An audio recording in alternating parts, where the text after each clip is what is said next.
Vamos agora Devidamente. ter um debate com Ok. uma quantidade de empreendedores. O nosso objetivo é, acima de tudo, estar a ouvir na primeira pessoa, como já fomos ouvindo ao longo do dia, o que foi muito interessante, tendo em conta que era uma mensagem que ia surgindo constantemente, as várias experiências dos nossos oradores, as várias experiências de empreendedorismo de todos os tipos e de todos os feitios, as suas loucuras, organizadas, calculadas, planeadas e de vez em quando nem isso, mas mesmo assim é exatamente para nós estarmos a conseguir ter estes momentos de partilha que conseguimos estar a aprender com as vitórias e com as derrotas uns dos outros. É uma das coisas mais engraçadas que nós conseguimos estar a ter exatamente quando nos juntamos para partilhar experiências. É exatamente isto, que é para crescermos como comunidade. Para moderar isto, temos uma voz e uma imagem fortemente conhecida neste tema maravilhoso do How to Build a Successful Startup. Vamos ter o nosso Mário Augusto. Mário Augusto, Olá, seja viva. bem-vindo. Como estão? Tudo bem? Estou a chegar bem aí, Dália? Perfeito. Sim, Perfeito. Uhum. Epá, eu confesso que não segui as participações ao longo do dia, até porque tive que fazer aqui um interregno, um trabalho que estava aqui a fazer, a trimar, aliás, olá Nuno, estás bom? A trimar ah, aqui uns áudios, meti-me aqui a fazer uma aventura e, portanto, estou aqui assim, entre a gravação e a edição final dos áudios. Mas, sem dúvida que esta altura certa para se falar de empreendedorismo, startups. Aliás, esta semana estava a participar num trabalho também como jornalista e não como moderador, mas como a apanhar ali umas notas soltas, e não deixa de ser curioso que Portugal, tendo esta dimensão que tem, tenha já tantos unicórnios a nível internacional e que aqui nem sempre são reconhecidos. Aliás, um dos que lá passou está hoje nos Estados Unidos e tem hoje, não hoje sábado, hoje na atualidade, a recolher apoios e tem tido boa aceitação e curiosamente a única coisa que acho que é de realçar também é que quase todos eles, os com quem eu falei, portanto estamos a falar de alguém que já andou ali a marcar passo durante muito tempo e acabou por bater portas aqui em Portugal e normalmente a coisa aqui acabam sempre por achar, ok, ideias malucas, gente cheias de gás, mas a partir, eu ponho o pé fora da porta e a coisa não anda. E chegam lá fora e normalmente têm boa aceitação, ou pelo menos têm quem invista ou quem aceite ouvir as ideias, por muito estapafúrdias que elas sejam.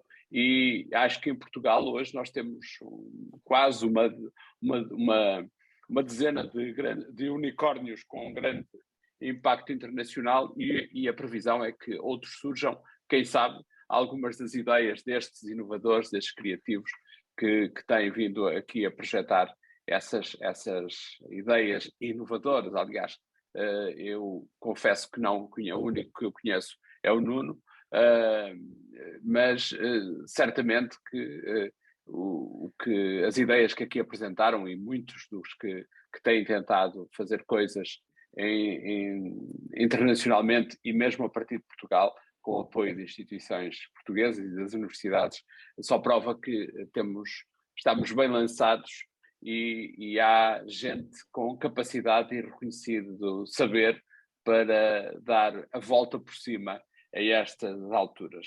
Ora bem, eu se calhar tenho que passar a bola a alguém agora para depois a partir daqui eu pegar na temática. Se calhar, não sei quem é que quer começar aí o jogo de palavras para nós depois partilharmos histórias e partilharmos mais essas experiências, além das que já hoje aqui anunciaram.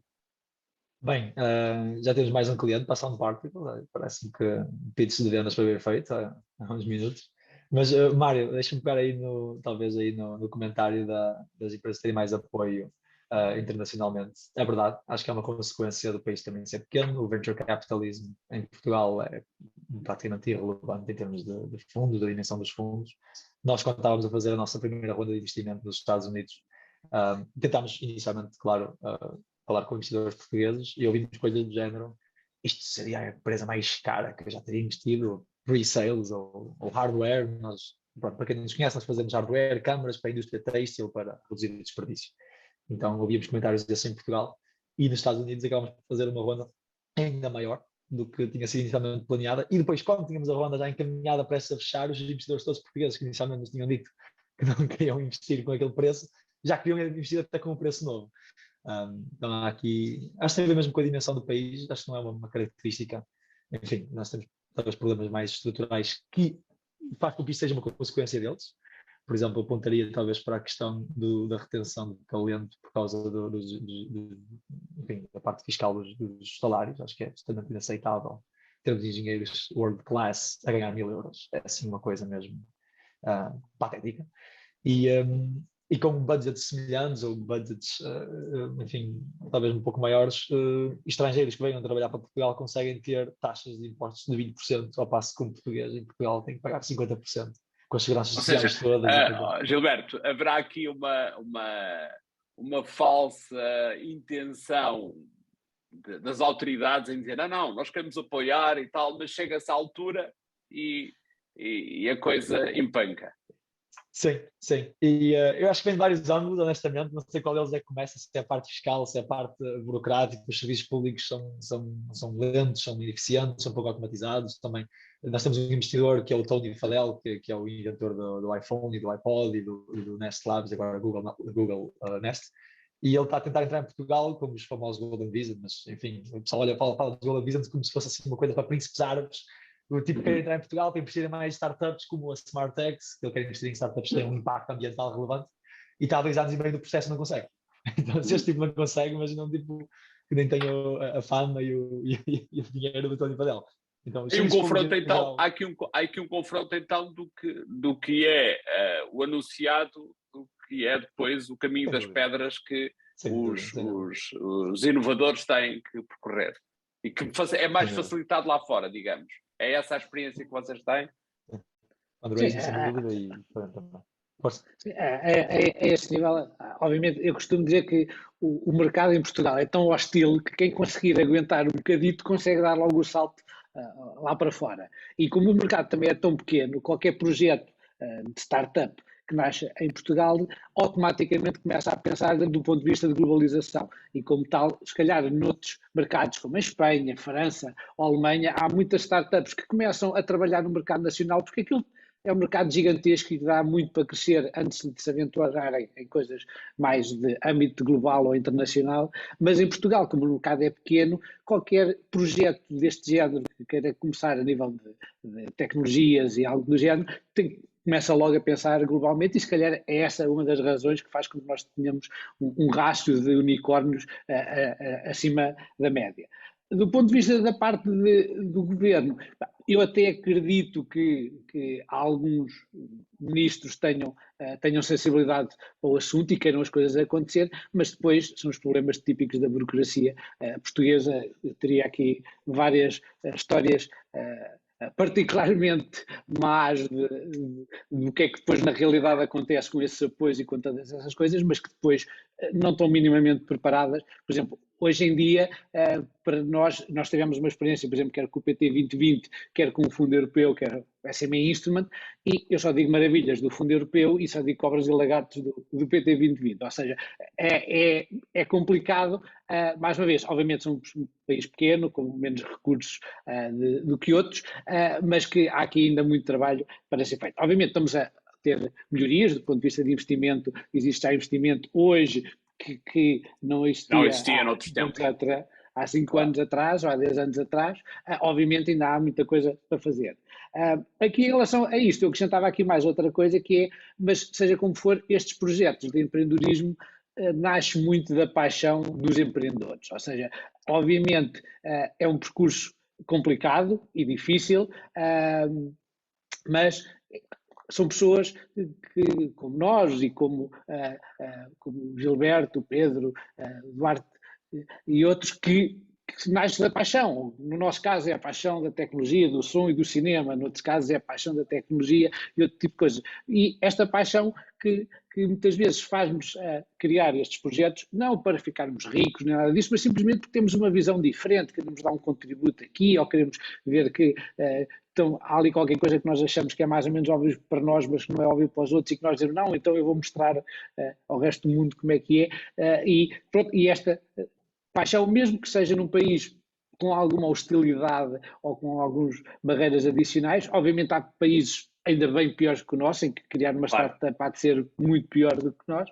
mas com paixão, com o nosso desenrasque tradicional português, as coisas acontecem. Nuno, mas esse caminho que se tem feito leva a crer, ou melhor, pelo entendimento e pelas poucas coisas que vamos lendo, até porque enche-se a boca sempre com empreendedorismo, com os unicórnios, com inovação, mas depois a experiência que vocês, e falam para todos, a experiência que têm é de que é tudo muito bonito, mas depois, se for uma coisa que vem por fora para dentro, é recebida de braços abertos, e se é um jovem recém-licenciado ou com uma ideia inovadora, fica a marcar passo à porta da quinta. Sim, às vezes há iniciativas deste género que são mais, para já, muitas vezes muito paternalistas, em que olham para os projetos, pronto, estes recém-licenciados, estes coitadinhos, precisam aqui de ajuda, não percebem muito de faturação, ou de negócio, ou de marketing, e têm uma postura até muito paternalista em relação a estes projetos que são criados. Por vezes, muitas coisas são anunciadas, por exemplo, o governo ano passado anunciou medidas específicas do Covid para startups. Há medidas que foram anunciadas que ainda não foram implementadas. Ou seja, há aqui este tipo de problemas pelo meio. E depois também há aqui algo que também é interessante, que, entretanto, calmo para também não estar muito monopolizado, mas é a questão também a ligação do ensino superior. Por exemplo, há uns anos atrás, a dada altura, fui assistir a umas aulas online de uma cadeira de programação em Stanford. E uma das coisas que eu tinha, ainda por cima, sendo docente universitário na altura, era qual é que é a diferença entre este curso de programação ser dado em Stanford versus ser dado numa universidade ou num politécnico português. E uma das coisas que eu achei absolutamente fantástica, obviamente, quem dava aulas do ponto de vista técnico e do ponto de vista pedagógico era muito bom, mas um terço das aulas eram aulas abertas em que, embora fosse uma cadeira de programação, iam lá, uma vez ia lá um investidor dizer, nós investimos até 2 milhões em projetos, por isso se tiverem uma boa ideia para apps ou para outra coisa qualquer, venham falar connosco que nós investimos até 2 milhões. No outro dia ia lá alguém dizer, ok, vocês vão fazer qualquer coisa, o software vai ter sucesso, vocês vão ter que, eu vou-vos dizer, inclusivamente, como é que vocês escolhem pessoas para um conselho de administração. E isto é uma cadeira de programação dada em Stanford. Eu acho que nós, do ponto de vista técnico, somos muito bons, do ponto de vista de ensino superior em Portugal, mas acho que ainda temos que dar este salto também aqui do ponto de vista do empreendedorismo e deste lado. Mais uma vez, não significa que toda a gente vai ser empreendedores, mas mesmo que alguém vai trabalhar para uma empresa, é sempre bom ter este lado. Há uma coisa curiosa, e eu não sendo sequer alguém que esteja por dentro do meio, portanto sou apenas um curioso que estou à distância e como curioso vou tentando saber coisas e vou lendo imensas coisas sobre isso, mas nós há uma década atrás isto era uma coisa de maluquinhos. Hoje, e aquela ideia que nós víamos e líamos nas revistas internacionais, ou mesmo às vezes líamos e víamos em documentários de televisão, em que quem apoiava projetos de investimento deste género, os criadores e os novos paradigmas da inovação, sabiam que estavam a investir em 10 projetos para um deles vingar. Isso para nós, em Portugal, era uma coisa completamente descabida. Para o empresário típico português, quando se mete dinheiro numa coisa, é para ganhar dinheiro com ela. Portanto, não é para saber que ela vai correr mal. Esse paradigma, no vosso entender, e vocês que têm feito esse trabalho de bater às portas e de procurar apoios para as ideias, esse paradigma do investidor português tem vindo a mudar? Sentem essa mudança? Não sei qual de vocês quer pegar a bola agora. Eu se calhar agora falaria, antes de mais agradecer o convite que foi feito e boa tarde a todos. Já ando nestas andanças há uns quantos anos e ainda agora estava a ouvir-vos a falar e muitos dos statements que foram aqui feitos parece-me ter muito a ver com conceito de risco. E risco é proporcional à disponibilidade de capital. E quando falam em disponibilidade de capital, não só financeiro, mas também humano. Estamos constantemente a comparar-nos com os Estados Unidos, mas não nos podemos esquecer que estamos a falar de um país de 300 milhões de pessoas, com um PIB de 20 trilhões, que é 100 vezes superior ao português. Portanto, é normal que o padrão de risco seja um pouco mais elevado por aqueles lados do que aquele que seria, ou que é, na verdade, aquele em Portugal. Com fundos, disponibilidade de fundos mais reduzida, há muito menos propensão a risco. Com menos propensão a risco, as avaliações das empresas e dos investimentos que são feitos em Portugal são muito mais escrutinados. Portanto, eu acho que é simplesmente função da dimensão do mercado, como foi dito pelo Nuno, mas também com o estágio de maturidade da indústria em si, da indústria venture capital. Eu quando comecei nestas andanças e quando saí do mundo corporate para criar a Switch, havia a Startup Lisboa, era um plano assim um bocado louco, que foi lançado como plano, quase uma aposta política para fazer frente à crise de 2008 e para fazer frente ao desemprego que existia naquele momento. Portanto, na verdade, isto foi quase uma consequência fortuita da crise de 2008 e, enfim, o projeto Startup Lisboa, creio que começou em 2010, 2011. Sim, foi em 2011. Eu entrei em 2012. E naquela altura havia muita vontade, como aqui já foi dito, mas muita ingenuidade também e muito desconhecimento.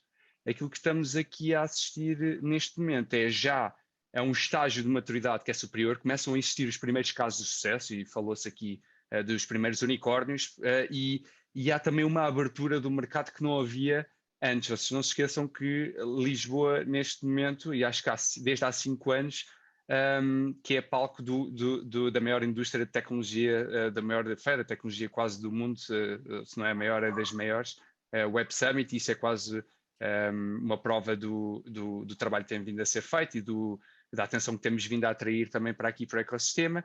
Depois entra pandemia, entra remote, entra bom tempo, entram condições fiscais espetaculares para investimento externo. O mercado de VC está muito mais globalizado, portanto as startups que aparecem hoje em dia já não precisam de se financiar com fundos locais, podem simplesmente ir buscar fundos europeus e até cruzar o Atlântico e ir para os Estados Unidos. Portanto, hoje em dia é tudo muito mais fácil, entre aspas, ou seja, existe muito mais disponibilidade de capital. Não quer dizer que seja mais fácil, no sentido em que por haver mais disponibilidade também existem mais empresas, existe mais concorrência, etc. Mas isto para dizer que eu acho que as coisas têm caminhado no bom sentido. Há muita mentalidade que tem de ser mudada, mas acho que é só uma questão de tempo até as coisas tomarem o seu curso e nós acabarmos por crescer e por ganhar visibilidade para outros mercados. Mas diga uma coisa, e fazendo aqui o papel do velho do Restelo, os velhos do Restelo, quando olham para um Web Summit ou para iniciativas deste género que em Portugal já vão acontecendo, não com aquela dimensão do Web Summit, os que têm alguma comissão por este tipo de inovações olham para aquilo e acham que aquilo é uma espécie de Comic-Con para a malta que vai lá dizer umas coisas. Vocês que andam aí a fazer o caminho, o que é que acham daquilo?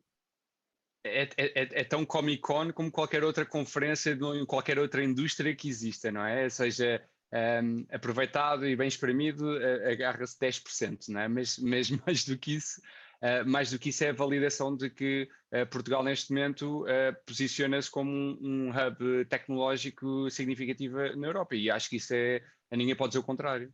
E isso só uma nota. Só uma nota, no caso da Smartex, que este ano ganhámos ao concurso do Web Summit, investimento zero, enfim, havia investidores, mas muitos angels. Os nossos clientes são fábricas têxteis, por isso acho que eles nem sabem o que é o Web Summit. Exato. Mas sem dúvida a parte de talento e contratações foi brutal. Nós começámos e já contratámos pessoas dos Estados Unidos, Israel, espanhóis, que vieram até morar para o Porto. Foi brutal nesse sentido Mas isso, Gilberto, mas isso é resultado do Web Summit? É resultado desse grande hub que se começa a criar em Portugal? Deu-nos uma visibilidade brutal, que nós se calhar não iremos conseguir tão cedo, ainda por cima sendo hardware, textiles, boring, né? Tem excitement especial por a indústria têxtil, mas depois o Web Summit foi brutal porque conseguimos mostrar o tamanhão do problema e o tamanhão da indústria e do desperdício que ela gera. Acho que é assim um momento importante. Agora, o Ruka falou aqui de uma questão interessante e Portugal tem excelentes condições para atrair e para nós conseguirmos fazer engenharia cá. Nós temos 40 engenheiros aqui no Porto. Enfim, a questão do tempo, um país seguro, a boa infraestrutura, estamos no centro do mundo, conseguimos nas time zones falar bem com a Ásia, falar bem com os Estados Unidos. Enfim, no nosso caso, há muita indústria têxtil aqui no Norte, também ajuda, as universidades são boas, há muito talento, temos aqui vários fatores. Nós adoramos Portugal, acho que é um excelente sítio para fazer startups, mas depois as sedes fiscais e esses unicórnios todos, quase nenhuma está em Portugal, só a Fidzai. E depois há aqui um detalhe. As pessoas ficam efetivamente muito bem na vida se conseguirem as opções da empresa, as stock options, se conseguirem convertê-las numa potencial exit ou secondary ou num IPO, como conseguiram na Farfetch, como conseguiram em vários exemplos. No caso da Fidzai, por acaso não sei detalhes operacionais, é difícil porque a empresa, sendo portuguesa, a legislação portuguesa não permite os empregados terem ações da empresa sem terem que pagar logo o imposto à cabeça. Ao passo que nos Estados Unidos, a nossa empresa também está baseada nos Estados Unidos, todos os empregados da SmartTex têm stock options, têm uma porcentagem da empresa, que podem executá-las mais tarde, quando lhes for conveniente, e podem ter as stock options agora no bolso sem ter que levar logo uma cascada. Também de jovens que estão a começar a vida, não têm que estar agora logo a apanhar do governo antes sequer de começarem a ganhar nos trocos. E aqui estes detalhes que ainda não está, é bom para trabalhar, é bom para fazer aqui engenharia, mas se calhar a parte fiscal e a parte legal, not quite sure is ready there. Mas, Gilberto, só para acrescentar, nós estamos sediados em Portugal e sempre oferecemos stock option ao pessoal. Eles não são tributados sobre stock option, são tributados após o exercício da stock option. Tem os detalhes.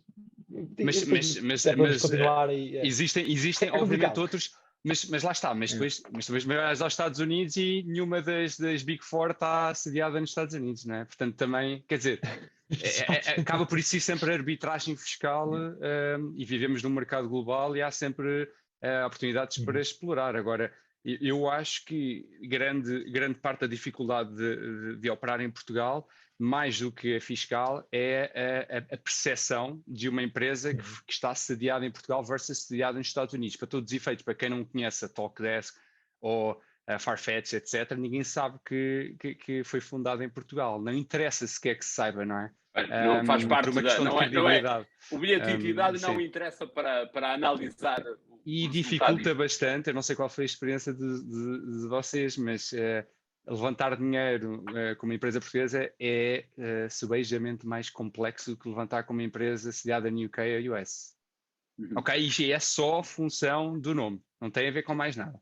E vivemos, lá está, no tal mundo remote que as pessoas já não precisam estar frente a frente e etc. Claro. Mas mesmo assim há uma questão de confiança que ainda tem de ser ultrapassada, uma grande barreira, mas obviamente está a melhorar, mas eu senti várias vezes. E depois é a questão... Diz, Pedro, como é que tem sido o vosso percurso e um bocadinho também dar continuidade a esta discussão da maneira como estamos aqui a levar o tema, porque a dualidade de apoios, falta de apoios, muitos apoios, se vier de fora para dentro tenho um tratamento, se andar aqui dentro a correr tenho outro. Como é que tem sido a vossa experiência na Newsroom? Então, antes de mais, muito obrigado pelo convite de fazermos parte do painel e excelentes intervenções até agora, subscrevo praticamente tudo o que foi dito. Eu se calhar pegava na última questão anterior, ou as duas anteriores, uma do Web Summit, a outra sobre a mudança em termos de investimento, do tipo de investimentos em Portugal. Nem é tanta mudança, é a mudança de paradigma, não é? Mudança de paradigma, exatamente. Eu acho, do meu ponto de vista, começando pela Web Summit, eu acho que o grande valor de uma conferência como a Web Summit, e o Ruka falou um bocadinho disso, é exatamente essa questão da visibilidade que depois indiretamente traz ou ajuda a essa mudança de paradigma. E, portanto, eu acho que conferências como a Web Summit e, em geral, a forma como no estrangeiro se olha para Portugal hoje, e também lá está o facto de sermos estas 6 unicórnios, que é uma coisa totalmente desproporcional para um país, isso tem levado a que mais investidores estrangeiros comecem a olhar para Portugal, comecem a olhar para startups portuguesas, comecem a investir, não necessariamente em startups sediadas em Portugal, mas pelo menos começadas em Portugal, e isso tem ajudado a que depois os investidores portugueses tenham criado essa mudança de paradigma. Do meu ponto de vista, nem é só Portugal, eu acho que a Europa no geral é bastante mais conservadora e, portanto, olhando também ao que estava a dizer o Nuno e o Ruca, é uma questão de cultura ou é uma questão de quantidade de financiamento? Eu acho que é um bocadinho as duas coisas. Acho que na Europa, no geral, os investidores são muito mais conservadores e em Portugal ainda um outro nível acima. Se bem que, olhando aos resultados dos investimentos, na verdade, num país como os Estados Unidos ou outros, onde há um perfil de risco maior, também os retornos são muito maiores. Pronto, isso é uma coisa normal, mais ou menos. Qual é que tem sido então a nossa experiência? Tem sido muito paralela a isso. Nós somos uma empresa que começou em Portugal, começamos por estamos agora a fazer uma primeira ronda de investimento, portanto somos uma empresa um bocadinho mais jovem do que as outras que aqui estão. Começamos por olhar investidores portugueses e sentimos alguma dificuldade nisso. Eu acho que principalmente o que sentimos é que lá está, o perfil de risco é bastante diferente.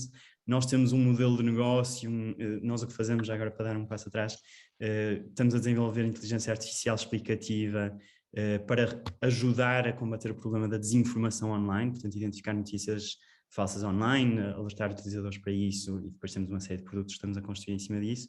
O nosso modelo de negócio é um bocadinho diferente daquilo que já existe, não é um modelo B2B, que da nossa perspectiva os investidores portugueses estão muito focados no B2B, portanto o B2C já é um bocadinho mais difícil porque é mais difícil de provar que vai dar certo. E, portanto, a nossa experiência inicialmente foi bastante difícil em Portugal, agora estamos a começar a ir fora e também, como aquilo que outros já disseram, indo fora e depois mostrando que há mais interesse fora, as conversas cá dentro também se têm tornado um bocadinho mais fácil. Ainda estamos no processo, portanto ainda não posso dar conclusões em relação a isso, mas definitivamente vejo o paralelo com aquilo que os outros disseram. Não é que sirva de consolo para a procura de investimento, mas como eu vos disse no início, esta semana tive que fazer aí uma série de conversas e participar aí numa preparação de um trabalho que mete os unicórnios, e a ideia generalizada de todos é que quando foram bater à porta de investidores portugueses e que até tinham uma visão mais aberta sobre as coisas, a porta fecha-se e depois quando a coisa começa a mexer, até lhes ligam a dizer, você não me explicou bem isto, você devia ter explicado, porque depois, ou seja, eles estão informados no sistema, eles não querem a correr riscos. E se calhar o grande problema é esse, portanto não falta aqui uma certa cultura de risco e de atitude empresarial, vamos embora e vamos com calma ajudar estas ideias inovadoras. Duarte, no vosso caso, como é que tem sido? Conta-me lá. Sim, era isso que eu também ia dizer e também ia concordar também com o Pedro, porque nós agora fechamos recentemente. Portanto, vocês os dois ronda. são os mais novatos na coisa. Sim, nós agora fechamos recentemente a nossa primeira ronda e também notamos exatamente a mesma coisa que o Pedro e também que outras pessoas aqui, que é os investidores portugueses realmente também pedem, lá está, revenues muito mais altos antes de quererem primeiro investir na empresa, pedem sales e não querem investir, lá está, no momento pré-sales tal como nós conseguimos, que foi tivemos de recorrer a um investidor espanhol para conseguir esse investimento. Mas tens a mesma ideia que o Pedro, que é um problema de mentalidade europeia em relação a isso, ou tem tido mais abertura fora de portas? Nesse aspecto, por acaso, até acho que concordo bastante com o Ruca, que era no sentido em que realmente, por exemplo, um país como os Estados Unidos tem uma capacidade muito maior de investimento e tem, lá está, muito mais opção de investir e arriscar do que Portugal. E acho que se nós continuarmos a crescer da maneira que estamos a crescer, acho que esse risco vai diminuir e os investidores vão querer arriscar nunca mais. Oh, Ruca, há quantos anos é que estás a desenvolver estes projetos? Portanto, há 5, 4?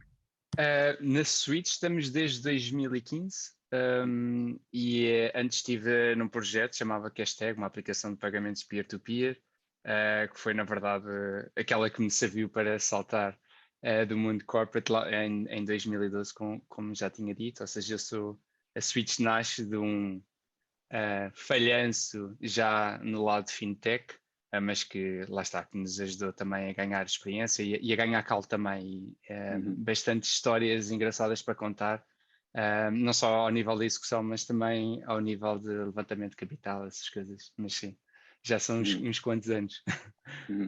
O Nuno já anda nisto há um bocadinho mais de anos. Eu comecei a Sound Particles, a empresa propriamente dita, comecei em 2016, ou seja, obviamente, desde 2012 que ando a trabalhar na tecnologia e nisso tudo, mas do ponto de vista de criar a empresa foi em finais de 2016 e a primeira ronda de investimento foi em 2018 e pronto, e foi a partir daí. Ainda voltando ao tema da Web Summit, obviamente, a Web Summit sim tem uma componente enorme de feira de vaidades, as pessoas acham que é o Eldorado em que qualquer pessoa que vá lá, sai lá rica e com as portas todas abertas. Obviamente não é isso que acontece, mas mais uma vez, como na questão do capital de risco também muitas empresas ficam pelo caminho, mas uma ou duas das 10 compensa e que faz com que o saldo final seja positivo, eu acho que no Web Summit é a mesma coisa, ou seja, eu tipicamente acho que fomos a praticamente todas as edições da Web Summit cá em Portugal.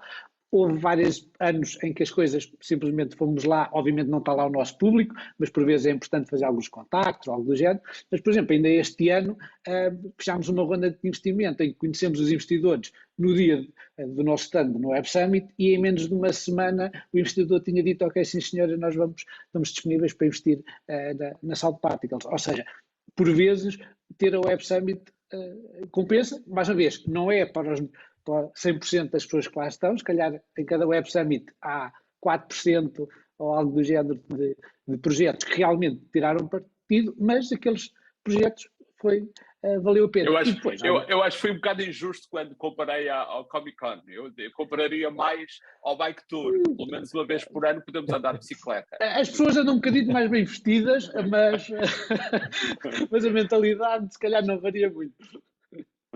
Olha, Ruca, no teu caso, que já tiveste uma experiência menos boa, que conselho podes dar neste caso ao Duarte e ao Pedro, porque são os mais novatos, os que estão aqui à descoberta do caminho marítimo para as novas oportunidades, que é mesmo o caminho marítimo, que se calhar as oportunidades estão mesmo para lá do oceano.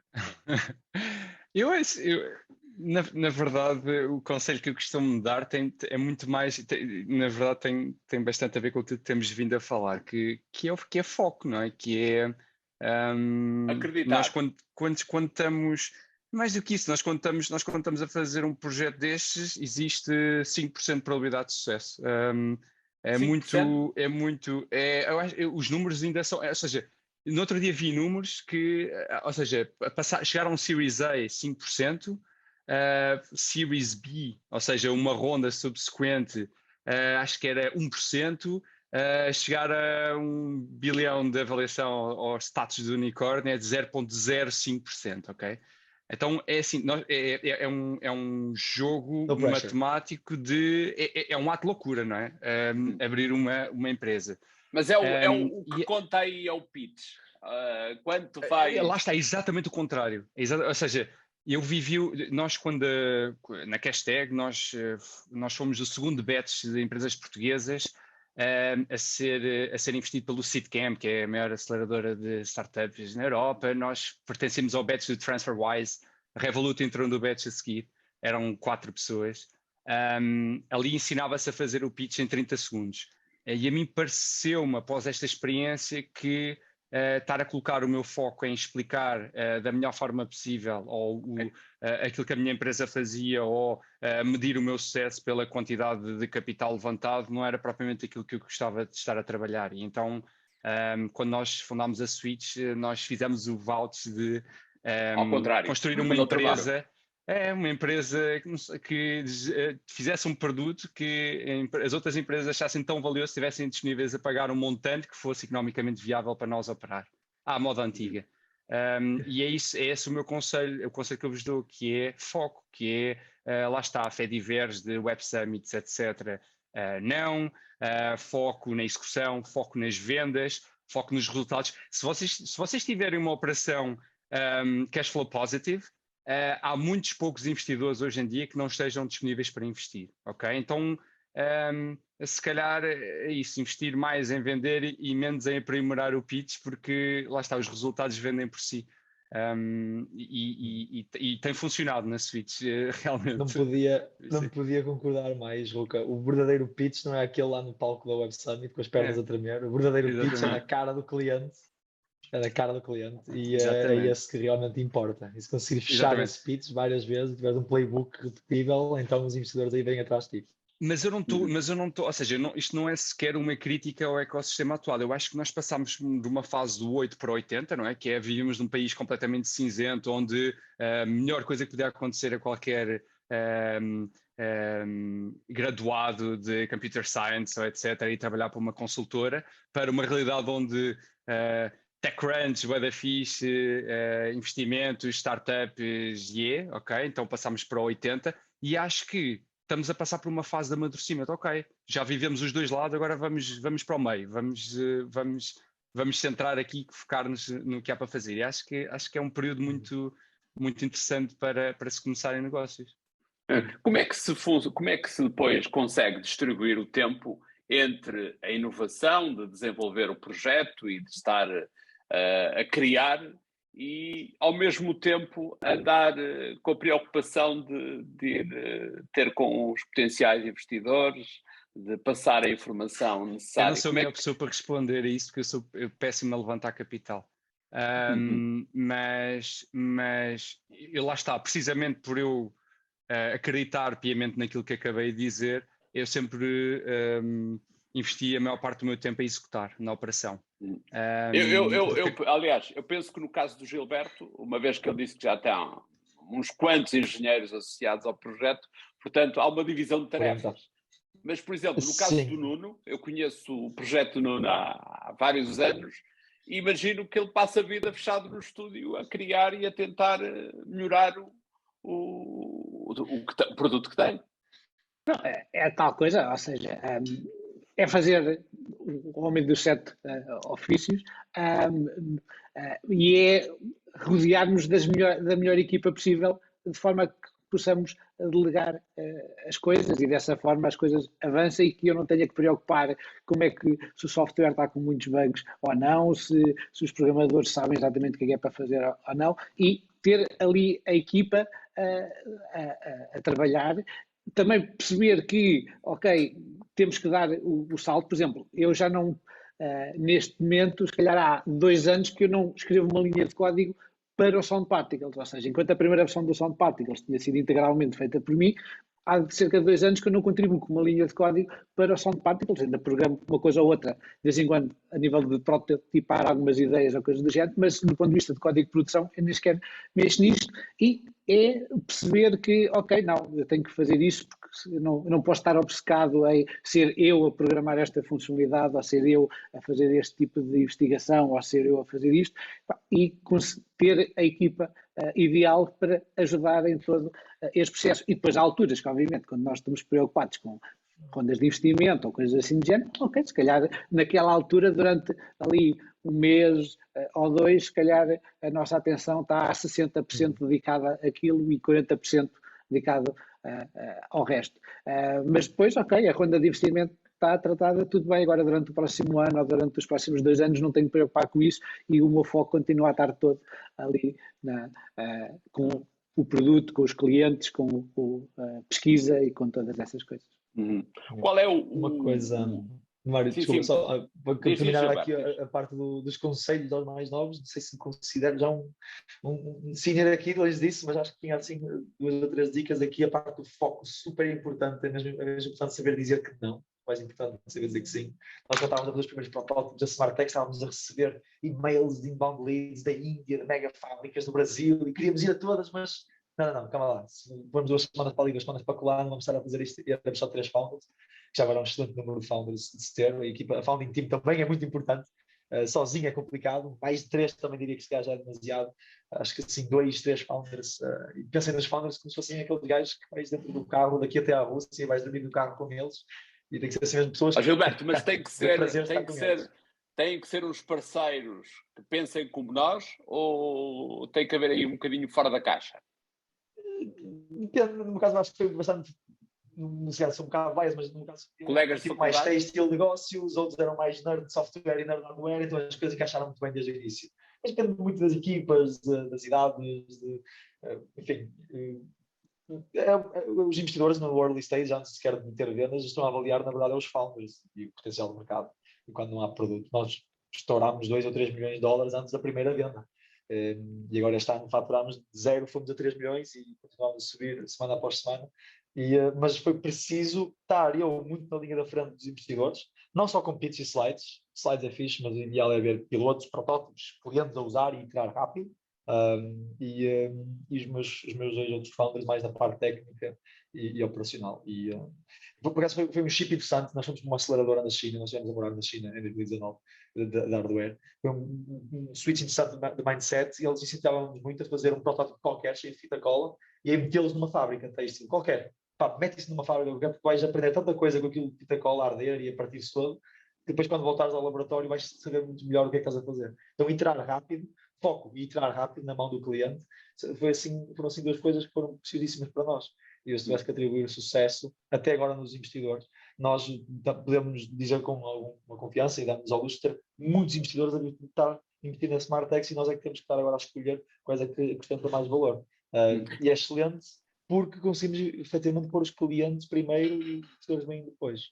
Eu tenho aqui uma curiosidade, mesmo mera curiosidade de quem está por fora do universo das startups.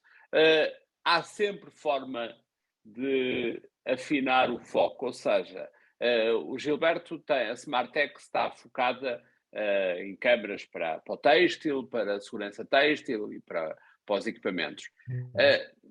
Perante uma desilusão, o ensinamento da área permite desviar o foco para uma área paralela que não tenha claro, necessariamente... A iteração rápida dá precisamente esse, porque os clientes é que te vão pondo o foco no sítio onde eles sentem uma dor maior. As melhores ideias são as aspirinas. Há 2 tipos de problemas, né? A minha startup pode ser uma aspirina, vai matar uma dor, ou uma vitamina, vai melhorar um processo que já existe, vai incrementar.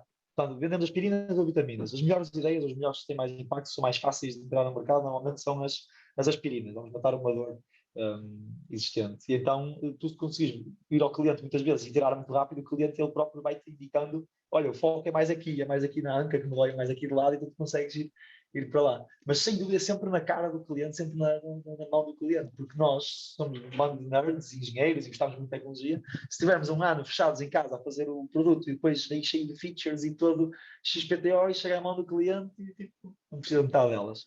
E estará dinheiro, tempo Dito isso, eu acrescentava também uma coisa que é, mas por vezes também existe o lado contrário, que é, muitas vezes eu vejo startups que têm uma visão, ok, mas facilmente começam a desviar porque aparece ter um cliente que abanou ali com uns trocos interessantes, ok, e a startup que até tinha uma boa visão para o futuro, vamos aqui, desviou-se logo ali no primeiro sítio que alguém lhe abanou com algum dinheiro e perdeu logo o foco ou seja, e depois...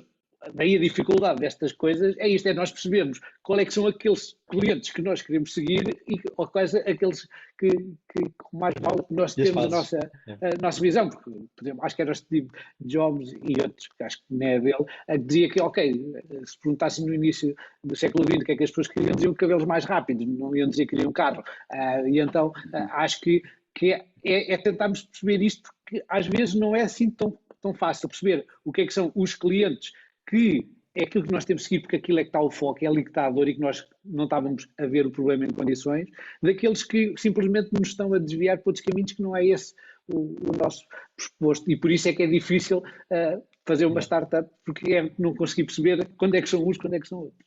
E qual é o papel da universidade dos INESCs e das instituições que resultam desse ensinamento para vos apoiar. Ou seja, estão atentos também ao trabalho que vocês desenvolvem, uma vez que todos vocês vieram dessas áreas, dessa formação, se calhar. Se alguém quer pegar nesta, eu posso dizer rapidamente que é absolutamente fundamental para o ecossistema termos boas universidades e bons institutos sempre a exportar talento. Não pode acontecer é esse talento ir para fora, porque aí estamos a gastar um dinheirão a formar pessoas e depois não as conseguimos usar cá. Absolutamente fundamental. Quanto ao INESC e outros institutos, nós nunca tivemos efetivamente projetos em conjunto. Não sei se é um caso particular da nossa indústria ou não. Estamos agora a começar o primeiro, com esta questão dos PRRs e tudo mais. Vamos começar o primeiro com o INESC, vamos ver como é que vai.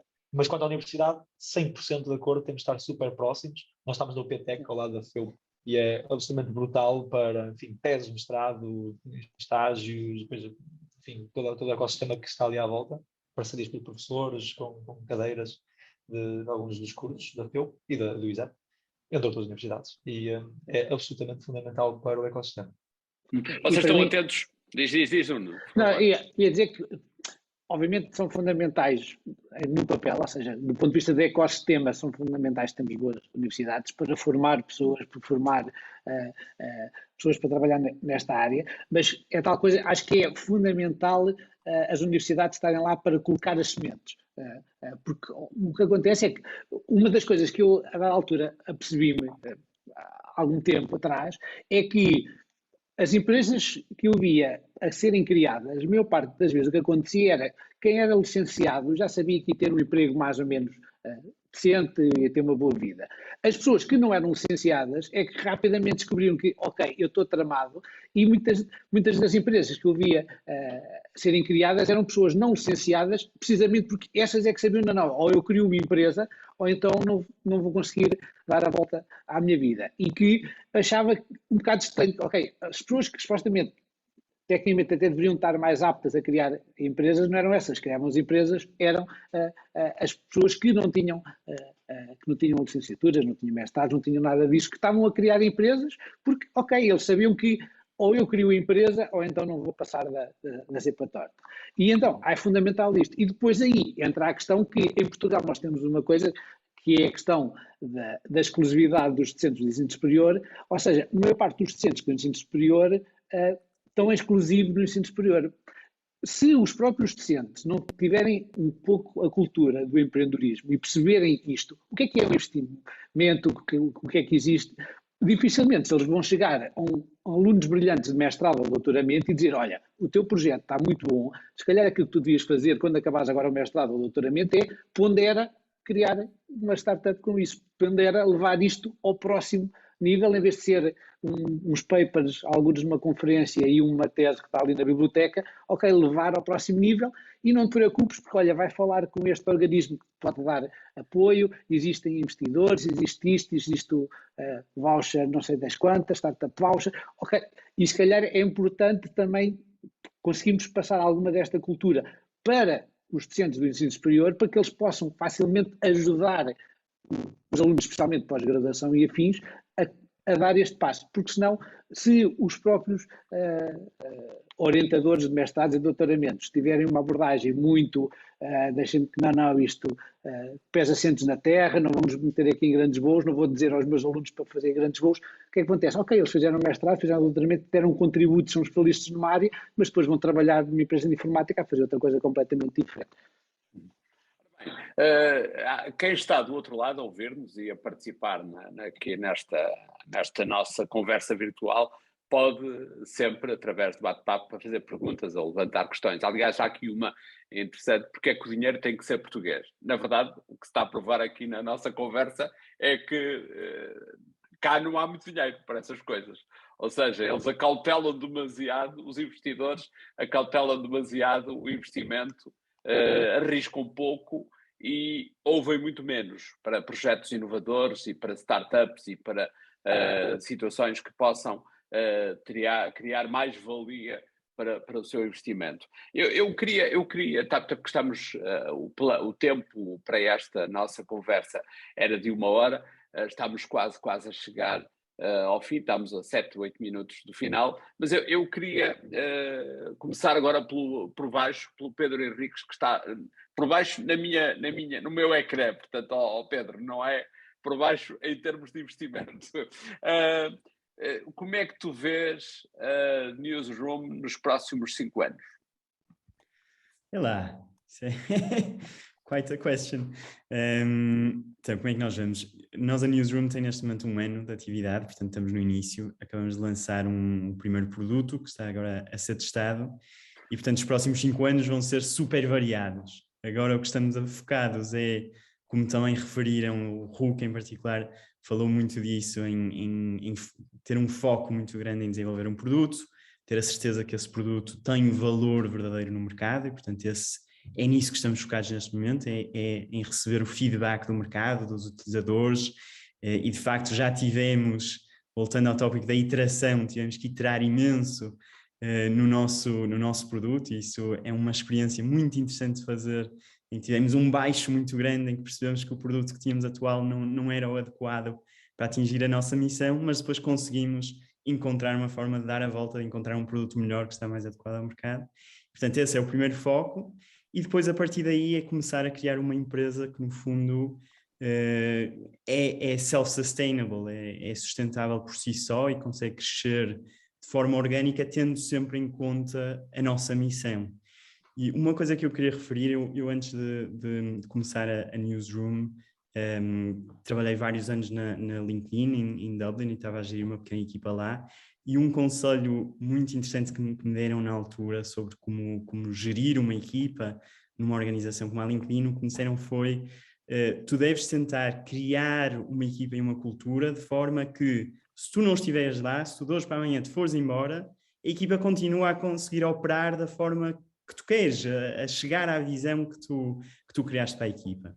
Isto para mim, nós ainda estamos ao início, neste momento somos 2 pessoas, por isso não podemos fazer isso, mas é uma coisa que eu mantenho sempre em mente, é como é que conseguimos ter os investidores certos, a estratégia certa, recrutar as pessoas certas, agora que estamos a começar a recrutar, de forma a que, a um certo ponto, isto seja um navio que consegue navegar um bocadinho sozinho e chegar ao destino que queremos de forma independente. Qual é o passo no imediato que vocês estão a ter agora? Agora é melhorar o produto, lançar um novo produto no próximo ano e depois começar a aumentar o número de utilizadores. Estamos ainda muito no início da Newsroom, mas até agora valeu a pena? Absolutamente, sem dúvida nenhuma. Tendo em conta, e isto também é importante para as pessoas que estão a ouvir, os altos, quando se começa uma empresa, são muito altos, os baixos também são muito baixos, e portanto é muito importante ter essa resiliência, essa que muitas vezes vem da missão e da visão. É importante ter isso em conta, mas absolutamente valeu. Posso dar-te uma triste notícia? Diz, não vai deixar de ser assim. Eu ia passar já para ti, como é que tu vês a Switch nos próximos 5 anos, mas antes disso quero que me digas uma coisa, como é que se lida com a desilusão? Então, é uma excelente questão. Então, como eu estava...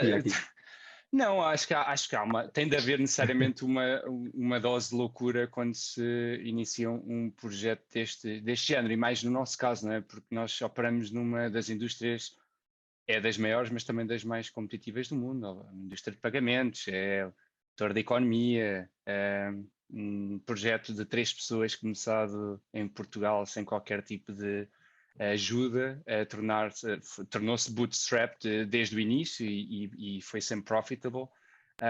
E fazer isto não se consegue sem ser à custa de bastante sofrimento. O que acontece, ou pelo menos o que tem acontecido para mim, é que aqueles 90% de tempo em que eu me senti miserável foram compensados pelos tais 10% de glória. E tem de sempre haver esse mindset de, ok, eu só quero garantir que aqueles 10% compensam os outros 90% de tempo que eu passo miserável. Este é um ponto. 5 anos é a bruxaria. Mais do que 6 meses, precisamente porque pelo que tínhamos falado aqui, existe uma componente de imprevisibilidade tão grande em negócios desta gênese. Os fatores mudam tão rapidamente que para nós é impensável, ou pelo menos para mim, pessoalmente fazer planos a tão longo prazo. Agora, nós entramos numa fase já de scale-up, ele já está em piloto automático, ou seja, eu neste momento estou em licença de paternidade e acho que as coisas estão a funcionar bem, ainda não, já passaram 2 semanas e ninguém me ligou a dizer nada, o que é positivo. Mas o que acontece é que eu acho que falta um ponto àquelas sugestões nossas. Começámos com foco, iteração, e são super importantes, mas há um que também é bastante importante e sem o qual nada disto vai funcionar, que é a perseverança. Lei dos grandes números, não é? Foco dá-nos, aponta-nos uma direção, e a perseverança garante que nós vamos tombando, mas que estamos a ter incrementos positivos conforme o tempo vai passando. Vai dar-nos a capacidade também de autossuperação, que é super importante. Para nós tem sido muito importante. Os problemas, eles não mudam. Ou seja, o grau de stress não vai diminuir. O tipo de problemas é que passa a ser outro. Então, é uma condição que eu acho que é permanente. Não, em qualquer momento, pelo menos até agora, não senti aquela sensação de ufa, agora já está. Pronto, agora eu vou relaxar. Não, porque, enfim, está na gênese humana querer cada vez mais, não é? Então, quantas pessoas é que estão a trabalhar no projeto hoje? Nós somos 65 pessoas neste momento, com planos para crescer para mais de 100 este ano. Então, enfim, queremos duplicar a equipa num ano e demorámos, lá está, 5 anos a chegar a este ponto. Então, lá está, estamos numa fase agora de aceleração bastante interessante. Os desafios são outros, nós próprios temos de nos transformar, temos de mudar, não é? Já não posso ser o homem dos 7 ofícios, já só posso ditar o passo e confiar que as pessoas certas depois vão levar o barco a bom porto. É um mindset diferente, mas muito interessante. 5 anos não consigo projetar, mas nós desenvolvemos software de processamento de pagamentos. Nós lançámos este ano os nossos primeiros projetos de terminais. Planeamos multiplicar por 20 o nosso volume de processamento este ano. Estão a acontecer coisas bastante interessantes. É isso, estamos também, acima de tudo, a desfrutar bastante. Vale a pena acreditar no overnight sucesso, nesse caso dos projetos que vocês lideram? A questão é que no meu caso não foi overnight, são 10 anos de labuta, não é? Sem dormir. Eu não sou daqueles que possa aparecer nas notícias, porque não foi um sucesso overnight, lá está, foi fruto de uma estratégia definida e de bater com a cabeça nas paredes o tempo suficiente e com a teimosia certa, e às vezes reconhecer quando não estávamos aí no caminho certo e ter a coragem também de mudar, que nos trouxe até aqui. Duarte, já compraste um capacete para bater com a cabeça nas paredes? Porque, pelo que parece, pela experiência, há sempre umas cabeçadas. Ui, 100%. Isto, muitas vezes nós vamos um bocado abaixo porque recebemos notícias um bocadinho piores e é como também estavam a dizer, às vezes os baixos são muito baixos, mas também os altos são muito altos. Agora, tipo, é preciso sempre festejar quando se consegue algum sucesso e também, lá está, e não se deixar ir demasiado abaixo quando se tem É intuitivo, qual é a área de negócio? É na educação. Nós basicamente estamos a ajudar as escolas na transição digital, aumentar a produtividade dos professores e também melhorar a experiência dos alunos. Uhum. E como é que vês os próximos 5 anos, então? Se é que poderemos... Aliás, o Ruca diz que é o bruxedo, porque na verdade 5 anos é muito tempo, nos tempos que correm. Mas foi por isso também o desafio é esse, é ver 5 anos. Eu acho que concordo 100%, acho que é muito, muito difícil de prever o que é que vai acontecer daqui para a frente. Podemos sempre pivotar para outras coisas, se caso houver essa oportunidade, não é? Mas nós neste momento, lá está, queremos também manter o foco, tal como também estávamos a aconselhar, nós queremos manter o foco e continuar em melhorar o nosso produto. E lá está, também passa por, também, tal como não estava a dizer, não seguir todas as leads que aconteçam, que apareçam, não é? E focar e tentar ver quais são as melhores opções que nos aparecem, não é? Uhum. Gilberto, e no caso da SmartX, como é que vamos prever os próximos anos? Há tanta coisa para fazer, tanto tamanho da indústria que nós ainda não temos sequer visibilidade. Nós estamos neste momento a vender essencialmente em Itália e Turquia, que são mercados miseráveis comparados com o Southeast Asia, China, Claro. Brasil. Então, nós conseguimos agora encontrar o playbook de vendas, conseguimos pôr outras pessoas a vender por nós, seguindo uma receita, e acho que é assim um momento interessante que, ok, agora podemos pôr gasolina em cima para as coisas andarem mais rápido. Até agora seria um bocado silly fazer isso. Então, nós para este ano vamos fechar uma ronda de investimentos, já temos praticamente tudo preparado, algumas dezenas de milhões. Duplicar a equipa, um bocadinho mais 100 pessoas também. E em 5 anos, talvez conseguimos chegar mais ou menos 50 milhões ARR. Nós vendemos subscrições, portanto, medimos as nossas vendas em Annual Recurrent Revenue. É muito agressivo, é assim, triplicar 2 anos e duplicar os outros anos todos. Mas eu gosto muito de fazer um shoot for the moon, e mesmo que não bata mesmo lá, mesmo que bata na trave, já é bom. Então estamos a apontar sempre para cima. Depois temos outros subprojetos que podem nascer noutras indústrias, papel, plástico, há ali outras sinergias com a mesma hardware pode ser usada. Há uma possibilidade de reinterpretar o projeto para têxtil noutras áreas, é isso? Sim. Desde que o problema e a implementação seja super semelhante. Lá está, por causa também da parte de foco, mas agora não vamos passar de um sistema de câmaras para rolo a rolo e passar para ir para fábricas de bolachas ou tem que ser coisas que sejam muito fáceis de... Depois há sinergias, há muitas empresas que fazem as duas coisas, há empresas que depois fazem para este automóvel e para então há ali algumas sinergias que é importante. Há um livro excelente para quem está a começar vendas B2B, no caso se calhar um bocadinho mais industrial, mas que é o chamado Crossing the Chasm. Achei mesmo maravilhoso, lindo o livro, mudou a nossa approach de vendas e nós usamos isso como um playbook. Às vezes eu falo com um cliente, com as primeiras 2 perguntas dele, já sei que é uma perda de tempo e posso passar para o próximo, não vale a pena estar ali mais tempo, só com algumas das dicas e insights desse livro. Próximo de caso, muito bom. Mas sim, daqui a 5 anos já é mais ou menos essa visão, continuar a poupar recursos da indústria têxtil. Há muitas centenas de bilhões de litros de água a ser desperdiçados todos os anos em fábricas têxteis. Nós este ano conseguimos poupar 12 milhões, foi o nosso primeiro ano de vendas. Já é muita coisa para fazer, estamos mesmo longe de conseguir criar realmente um impacto mensurável. Temos que continuar a se brincar. Nuno, o cinema está em crescimento, a produção está a melhorar para o streaming, não tanto para o cinema tradicional. Tu tens a expressão não é feliz, mas é o que me ocorre agora. Tens monoproduto para o áudio. Será que podes abrir o leque de inovação para outras áreas, ou é um mercado muito complexo e muito difícil de penetrar? Não, obviamente o nosso core vai ser o áudio e durante os próximos tempos vai continuar a ser o áudio. Ou seja, se nós quiséssemos, podíamos ir para a edição de vídeo ou afim, porque 70% do código também já está feito, mas vamos continuar a focar com o áudio a ser o nosso foco.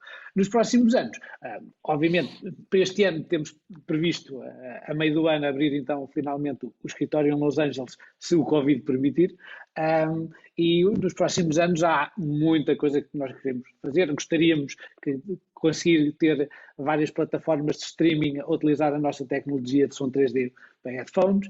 Gostaríamos de ter na Pixar, na Disney e nesses grandes estúdios de animação um workflow em que integrasse a parte de computação gráfica a controlar o som e vice-versa, ter alguns projetos interessantes nessa área.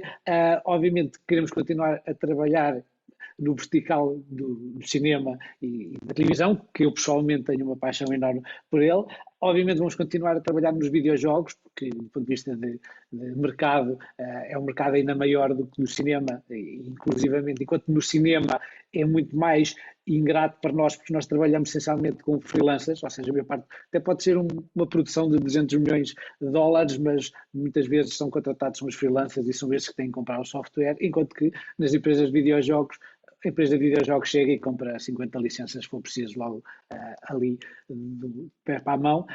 E depois queremos também continuar a trabalhar na área da música, trazer esta abordagem toda do som 3D à parte da música, criarmos o nosso primeiro sintetizador 3D para utilizar na área da música e continuar a fazer tudo isso. Ou seja, para nós é quase como se alguém entrasse no início da computação gráfica e visse, ok, há aqui tanta coisa para fazer, e nós também temos essa percepção que, ok, isto de utilizar abordagens 3D para a área do som, quer seja do ponto de vista de fluxo, de workflows, ferramentas, quer seja do ponto de vista depois de tecnologia de reprodução para quem está a assistir.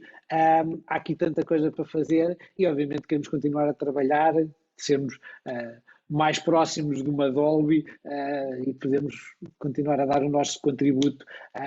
E, mais uma vez, é daquelas coisas, se conseguirmos, fantástico. Se falharmos redondamente, a viagem foi absolutamente fenomenal até agora, não me arrependo de nada, e é continuarmos a trabalhar. E eu acho que, se calhar, uma das coisas que se calhar é importante nisto do empreendedorismo é, naqueles momentos baixos, aquilo que eu muitas vezes sinto é que os momentos baixos dão-me assim uma energia redobrada, dizendo, não, mas eu agora é que eu vou provar a esta gente toda que estão errados ou que não estão a perceber exatamente o que é que está a acontecer. Pronto, e como estava a dizer, resiliência é de longe, persistência é de longe a parte mais importante para quem quiser vir para este tipo de abordagem de criar um projeto, levá-lo para a frente. Vai ser uma viagem atribulada, uma montanha russa danada, mas é muito compensador. O que interessa aqui, neste caso, se calhar, é saber nadar, porque depois, com mais tempestade, menos água, com pé ou sem pé, com jeitinho para dar ao braço, vai-se lá. Portanto, o que o Miguel Pires aqui deixa também na mensagem é foco, força e fé, que é a base para esta inovação que todos vocês, de alguma maneira, protagonizam, uns mais à frente, outros mais atrás, mas o percurso faz-se, o caminho é para fazer, e se calhar estes tempos assim tão difíceis e tão atípicos para o mundo e para a sociedade acabam por ser boas oportunidades. Uma última questão muito breve, até para nos despedirmos, já estamos com 10 minutos acima da hora que estava prevista. Até agora, valeu a pena, não é? Valeu a pena, completamente. Então, mais uma vez, como eu disse ainda há bocado na atração, para quem como eu adora o mundo de cinema, ter tido a oportunidade de fazer as coisas que eu já tive até hoje é um privilégio. Gilberto, valeu a pena. Tem que valer e tem que haver um drive pessoal e uma missão pessoal. No meu caso é bastante óbvio, eu tenho um ódio especial por inspeção humana têxtil, foi o meu primeiro emprego quando eu era adolescente, no verão. Trabalhei durante vários anos em fábricas têxteis e tenho um ódio especial que às vezes mesmo nos downs e nos highs, lembro-me com 16, 17 anos de quão mau aquilo era e quão ineficiente o processo é, enfim, tudo isso dá um drive especial. Temos mesmo que gostar do que estamos a fazer, porque até pensar que era uma billion-dollar company, mas founders, principalmente os iniciais e o primeiro núcleo, tem que estar sempre alinhado. Duarte, está a valer a pena. No caso do Duarte, está a valer a pena. Está a valer a pena e espero que continue a valer a pena daqui para a frente. Não é? Eu acho que, mesmo que nós acreditamos que vamos conseguir levar isto à frente, mas mesmo que falhe agora, isto já foi uma experiência fantástica e não trocava por nada. Acho que vamos continuar de certeza a continuar a criar e continuar neste mundo. O bruxedo tem valido a pena, Ruca? Tem valido a pena. Eu acho que seria interessante encerrarmos a conversa com o tom ou com o tema que nos levou até aqui, que foi as diferenças culturais com os Estados Unidos. Nos Estados Unidos, o fracasso é entendido como um processo de aprendizagem. Nós lidamos muito mal com o fracasso aqui em Portugal. Eu não diria que é português, é uma atitude europeia e latina, sul da Europa. É capaz, somos potencialmente, eu já pensei bastante sobre isso, acho que tem alguma coisa a ver com o gene das pessoas que decidiram arriscar a vida para procurar uma vida melhor há 300 ou 400 anos atrás, ficar lá, na América como um todo, não só nos Estados Unidos. Existe um ímpeto para arriscar, existe uma relação diferente com o risco. Existe um reconhecimento que não existe processo de aprendizagem sem fracassar. É assim que funciona o nosso cérebro. E eu sempre usei esta ideia para tentar combater aquela corrida contra a probabilidade, que eu sabia no início, quando comecei, que era bastante pequenina, mas que qualquer que fosse o outcome, eu seria melhor pessoa do que aquela que entrei. Eu acho que isso veio a comprovar, portanto sim, valeu sempre. Pedro. Valeu a pena, sem dúvida nenhuma. Eu, quando comecei o projeto, por acaso, perguntei-me isso a mim mesmo antes, quando estava a decidir ainda se entrava nisto a 100%, que era, ok, se daqui a um ano isto falhar totalmente, vale a pena ir, e a minha conclusão foi, vou estar a tentar resolver um problema que importa muito para mim, vou aprender imenso, sem dúvida nenhuma. Felizmente para já está a correr bem, mas além do mais, se estamos atrás de uma coisa que interessa para nós e se estamos a fazer essa aprendizagem, vale sempre a pena. Permita-me só, também para a audiência, Claro, muita gente sim, jovem Bart. aqui, ali aos 20 e poucos anos é muito mais fácil e até talvez a melhor altura para experimentar tudo e mais alguma coisa. E temos mais liberdade e a vida pode nos levar para qualquer lado porque é um bocado trial and error. E eu diria que dos 20 aos 30, mesmo dos 30 aos 40, temos que maximizar pela aprendizagem e pela experiência que conseguimos ter e depois conseguimos aprender o máximo possível. Às vezes eu vejo jovens a maximizar por salário, que saem da faculdade, estão ali a negociar salário, mas precisam fazer um trabalho de merda que ninguém gosta de fazer, e em vez de estarem a otimizar pela aprendizagem que vão fazer, eu deixava esse conselho em geral, dos 20 aos 30, trial and error e otimizar pela aprendizagem, acho que é um dos melhores conselhos que eu gostava de ter ouvido mais cedo. E é nestas dificuldades, nos tempos difíceis, nos tempos de tempestade, como nós vivemos hoje, não só económicos, mas como sociais também a nível mundial, que às vezes brotam as grandes ideias, os grandes projetos e as grandes oportunidades.